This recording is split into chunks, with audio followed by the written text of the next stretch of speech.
Au premier coup d'œil, on ne reconnaît pas vraiment une Peugeot. L'allure de cette voiture est clairement germanique. On la croirait même sortie du groupe Volkswagen. Observez bien l'avant. L'avant de la Golf, la référence. Et regardez à nouveau notre 308. L'arrière d'une Audi A3 et maintenant l'arrière de la Peugeot. Oui, les influences sont évidentes, mais force est de constater que la française est réussie, bien plus en tout cas que l'ancienne 308. Cette voiture est immédiatement séduisante et elle possède encore beaucoup d'autres atouts que son style. Par exemple en série, une grande première sur une compacte, c'est même assez incroyable. Regardez bien ces feux, c'est ce qui se fait de mieux dans le monde automobile aujourd'hui. Ce ne sont pas des halogènes, ce ne sont pas des feux au xénon, ce sont des feux à LED, comme les Audi. Eh oui, belle référence haut de gamme, mais ça, c'est en série sur les 308 les plus huppés. Autre exemple, il y a de l'alu à peu près partout sur la voiture, comme sur le capot, comme sur les ailes, comme sur une Audi. Eh oui.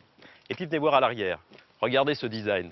La voiture est plus ramassée, plus dynamique, plus posée, un peu comme une Golf. Encore une référence germanique. Vous l'avez compris, sur le plan du design et de la technologie, Peugeot a réussi son coup vers le haut de gamme. Progresser vers le haut de gamme, c'est la volonté claire et affichée également à l'intérieur. Les superbes sièges sont recouverts de cuir Nappa, le meilleur. Le style est épuré, peu de boutons, un GPS géant, une ambiance de cockpit du plus bel effet. En revanche, sur le plan de la qualité perçue, l'impression est mitigée.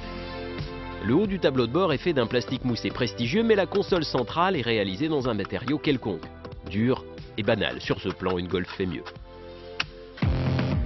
Allez, c'est le moment de partir et de découvrir que la 308 propose le plus grand coffre du segment, 420 litres. C'est un sac de plus qu'une Volkswagen Golf, 2 sacs de plus qu'une Audi A3. Moteur. Le contour à l'envers rappelle les Aston Martin, le plaisir de conduire aussi.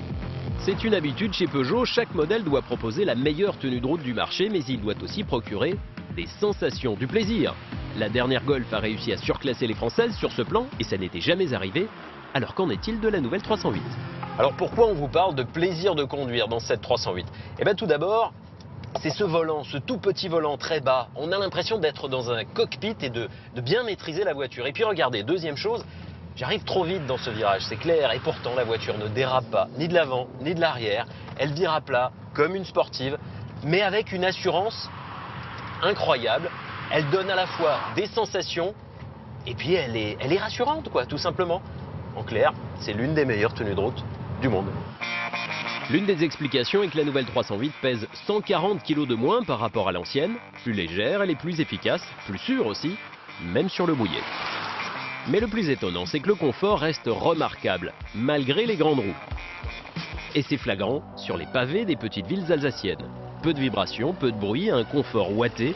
Là, les ingénieurs Peugeot ont fait très fort. Les Allemandes sont surclassées. Le moteur manque un peu de souplesse, la boîte accroche parfois, mais ces défauts apparaissent bénins au vu du tarif incroyable. Notre modèle haut de gamme avec phare à LED, cuir, GPS géant coûte 31 500 €. Soit 4 500 € de moins qu'une Golf à équipement équivalent. Le bilan est très positif, la 308 est irrésistible à ce prix malgré son moteur et sa boîte de vitesse moins performants. Et il ne manque pas grand chose pour que la finition intérieure égale celle des Allemandes.